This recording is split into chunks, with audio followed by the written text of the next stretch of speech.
खिदमत है। मेरे साथ इस वक्त हैदर शिराजी मौजूद है और हम डी चौक से बराह रास्त आपकी खिदमत में मौजूद हैं। कल 14 और 15 अक्टूबर के रोज यहाँ इस्लामाबाद में SCO समिट होने जा रहा है, जिसमें दुनिया भर के ममालिक से वज़राए आज़म और वज़राए खारजा शिरकत करने जा रहे हैं। जबकि दूसरी जानिब यहाँ डी चौक पर पाकिस्तान तहरीक इंसाफ की जानिब से एहतजाज की कॉल दी गई है। हैदर शिराजी साहब, सबसे पहले तो हमारे नाज़रीन के लिए ये बताएं कि ये SCO समिट जिसमें इंडिया के फॉरेन मिनिस्टर भी आ रहे हैं, इसके अलावा वजीर आजम जो रशिया के हैं वो भी तशरीफ ला रहे हैं, इसके अलावा मुतादिद ममालिक जितने भी SCO के मेंबर्स हैं उन तमाम के वज़राए आज़म और वज़राए खारजा तशरीफ ला रहे हैं। इस सारे सिलसिले के दौरान पाकिस्तान तहरीक इंसाफ की जानिब से क्यों कर आखिर ये एहतजाज की कॉल दी गई है 15 अक्टूबर को, परसों के रोज?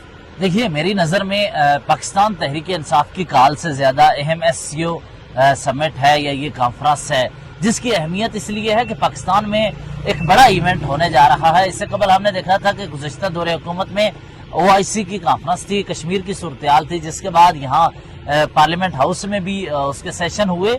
लेकिन यहाँ पर PTI ने मशरूत तौर पर कहा है कि हम एहतजाज करेंगे कि अगर बानी PTI से मुलाकात की इजाजत दी जाती है और उनसे उनकी बहनों को मिलने दिया जाता है और मुशावरत करने दी जाती है, तो ज्यादा चांसेस ये हैं कि कॉल वापस ले ली जाएगी।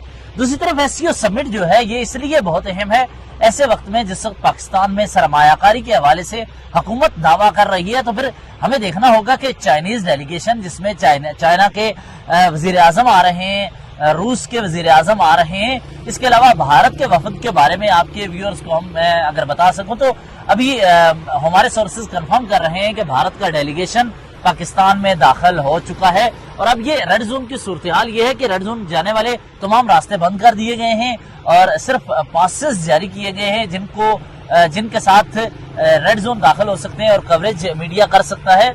और इंटरनेशनल डेलीगेशंस की अगर बात कीजिए तो रशिया और चीन के वज़राए आज़म का वफूद के हमरा यहाँ इस्लामाबाद आना ये इसलिए अहम है क्योंकि यहाँ पाकिस्तान चूंकि अभी IMF की किस्त भी मिली और बहुत ज्यादा प्रेशर के बाद, मुश्किल के बाद मिली, और इसके साथ ही UAE और सऊदी अरब ने ताउन करने का कहा और सऊदी डेलीगेशन 2 दिन कबल ही यहाँ पर मौजूद था। ऐसे में पाकिस्तान इस वक्त सरमायाकारी CPEC को आगे बढ़ाने के लिए, ट्रेड रूट्स को ज्यादा बेहतर करने के लिए यहाँ इस कॉन्फ्रेंस को अपने हक में इस्तेमाल कर सकता है।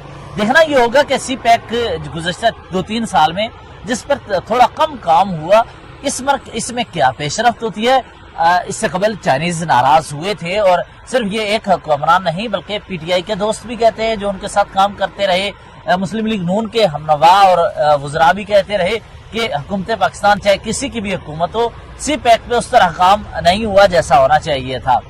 इस दौरान अब चाइनीज डेलीगेशन जो है तवक्को की जा रही है कि वो एक बड़ी सरमायाकारी के साथ पाकिस्तान आ रहा है। बहुत वफूद के सतह पर जो मिनिस्ट्रियल लेवल पे जो बातचीत होगी वो सबसे अहम होगी, क्योंकि वहां पर प्राइवेट सेक्टर के जरिए यहाँ के प्राइवेट सेक्टर को इकट्ठा मुलाकातों का मौका मिलेगा और यहाँ से हुकूमती सतह पर जो शोबे हैं वहाँ के मुख्तलिफ मिनिस्ट्रीज के साथ MOU साइन करेंगे और उसको आगे बढ़ाएंगे। यानी कि बिजनेस टू बिजनेस की सतह पर बहुत से मायदे होंगे और इसके बाद हुकूमत की जानिब से तवक्को ये की जा रही है कि एक बड़े पैमाने पर जो सरमायाकारी है वो पाकिस्तान आ सकेगी। तो शिराजी साहब ये बताइएगा कि SIFC नामी एक फोरम भी यहाँ पर कायम है, तो इस कॉन्फ्रेंस का SIFC से कितना ताल्लुक है? क्या ये सरमायाकारी डायरेक्टली पाकिस्तानी गवर्नमेंट और पाकिस्तान का जो प्राइवेट सेक्टर है उनमें की जाएगी या फिर ये SIFC या कोई दूसरे किसी चैनल के तहत पाकिस्तान में इन्वेस्ट किया जाएगा? देखिए, SIFC के हवाले से मेरा एक अलग पॉइंट ऑफ व्यू है, लेकिन उसके बावजूद सऊदी डेलीगेशन जो आया है उसकी जानिब से कहा गया कि आर्मी चीफ ने और SIFC के जरिए जो सरमायाकारी है उसमें वन विंडो ऑपरेशन स्टार्ट किया, जिससे इंटरनेशनल जो इन्वेस्टर्स हैं उनको फायदा हासिल हुआ और आसानी से इन्वेस्टमेंट के कॉन्फिडेंस उनका बढ़ा, उनको कंपटीशन करने का, यहाँ पर आने का और रास्ते उन्हें आसानी से मिले। तो ये एक मुस्बत पेशरफ्त है अगर उसके जरिए फायदा हो रहा है। और ये सिर्फ अगर की बात नहीं है, जब सऊदी डेलीगेशन आके उसके बारे में खुद कह रहा है कि इससे हम सरमायाकारी के मौके तलाश कर रहे हैं, तो इसका मतलब है कहीं ना कहीं मुस्बत पेशरफ्त है और आलमी सतह पर इसको तस्लीम किया जा रहा है। दूसरा ये कि जो चाइनीज डेलीगेशन है, इससे कबल याद रहे जिस वक्त CPEC की इब्तिदा हुई 50 ارب ڈالروں سے زائد کا جو پروجیکٹس کے اور ڈفرینٹ اکنامک زونز بنانے کی بات ہوئی تو وہ اس میں پیش رفت رک گئی تھی. آپ نے 4 اکنامک زونز پر صرف کام ہوا تھا، جس کے بعد آگے بڑھنا تھا.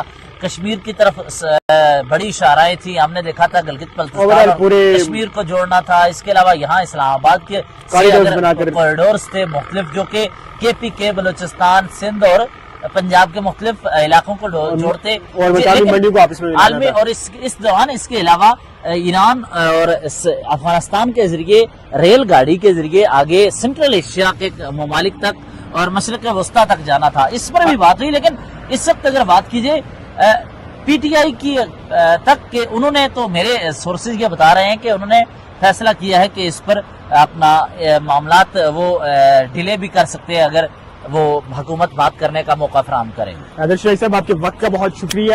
ڈی چوک سے یہ تازہ ترین صورتحال کے ساتھ آپ کی خدمت میں حاضر تھے، اور اس وقت کی جو تازہ ترین خبریں ان کے مطابق جو انڈین ڈیلیگیشن ہے وہ تقریباً پاکستان کی حدود میں پہنچ چکا ہے. جبکہ جہاں تک مجھے یاد پڑتا ہے تو یہ پرائم منسٹر مودی کا جو نواز شریف کی نواسی کی شادی کے موقع پر جو ایک ان آفیشیل دورہ تھا، اس کے بعد یہ پہلی دفعہ ایسا موقع ہے کئی سالوں بعد جب انڈیا کی جانب سے باضابطہ طور پر کوئی ڈیلیگیشن پاکستان کا رخ کر رہا ہے. آئندہ آنے والے 2 دن بڑے امپورٹنٹ ہونے جا رہے ہیں پاکستان کی معیشت کے حوالے سے، سرمایہ کاری کے حوالے سے اور پاکستان کی انٹرنیشنل امیج کے حوالے سے. یہ کل اور پرسوں کے 2 روز فیصلہ کن ثابت ہوں گے. سبحان افتخار آجا کو اجازت دیجیے. اللہ نگہبان.